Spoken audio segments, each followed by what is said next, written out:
Inovasi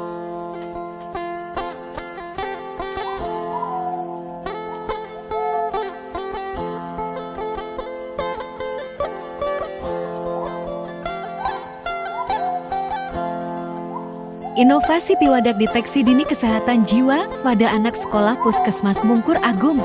Latar belakang inovasi. Influenza, migrain, diare, dan tipes. Pasti kalian mengenal penyakit umum ini. Biasanya saat kita menderita penyakit-penyakit tadi, kita akan merasakan hal yang tidak nyaman pada tubuh dan cepat-cepat mencoba untuk menghilangkan ketidaknyamanan itu. Salah satunya dengan mengkonsumsi obat-obatan atau melakukan konsultasi ke dokter. Tindakan ini umumnya dilakukan seseorang ketika mengalami keluhan pada fisiknya. Namun menjadi berbeda ketika kita berbicara mengenai orang yang mengalami keluhan pada kondisi mentalnya. Kesehatan mental di Indonesia masih sering dianggap sebagai hal yang sepele. Stigma negatif juga sering diberikan kepada orang-orang yang pergi melakukan konsultasi kepada profesional dalam bidang kesehatan mental. Dengan adanya stigma ini, orang menjadi berpikir dua kali untuk memeriksa kondisi mentalnya. Belum lagi, gak sedikit orang-orang yang meluncurkan komentar negatif kepada orang yang mengalami keluhan mental. Mereka sering dinilai sebagai orang-orang yang lemah dan baperan. Bahkan, ada juga yang bilang kalau mereka ini kurang iman. Tentu kondisi ini bukan membuat orang yang mengalami keluhan pada kondisi mentalnya semakin membaik. Hal ini malah semakin memperburuk kondisi mereka. Sudah pasti, dengan penderita gangguan mental yang tidak mau melakukan pemeriksaan karena menghindari stigma dari lingkungan, dan juga lingkungan yang tidak memberikan dukungan serta menganggap remeh terhadap keluhan mental, membuat angka penderita gangguan mental semakin meningkat setiap tahunnya.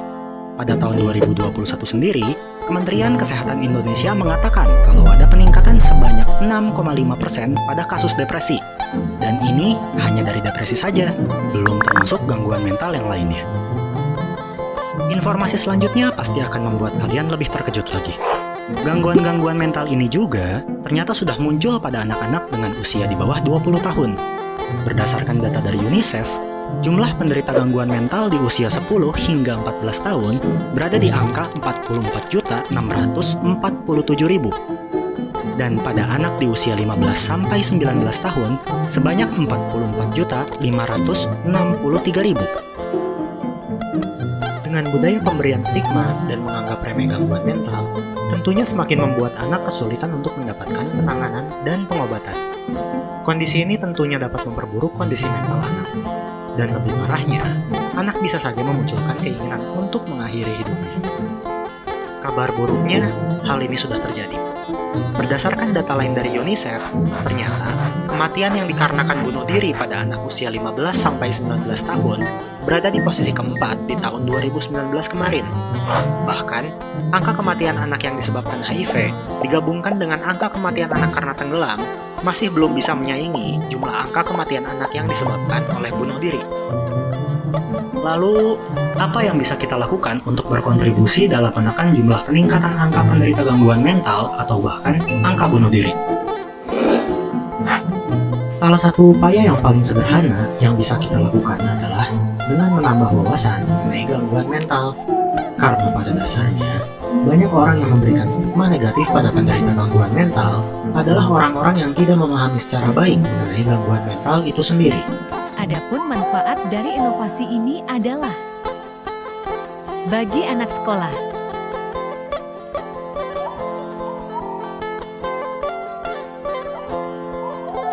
bagi pendidikan dan tenaga kependidikan, sehingga dampaknya sangat berpengaruh terhadap perilaku dan prestasi anak.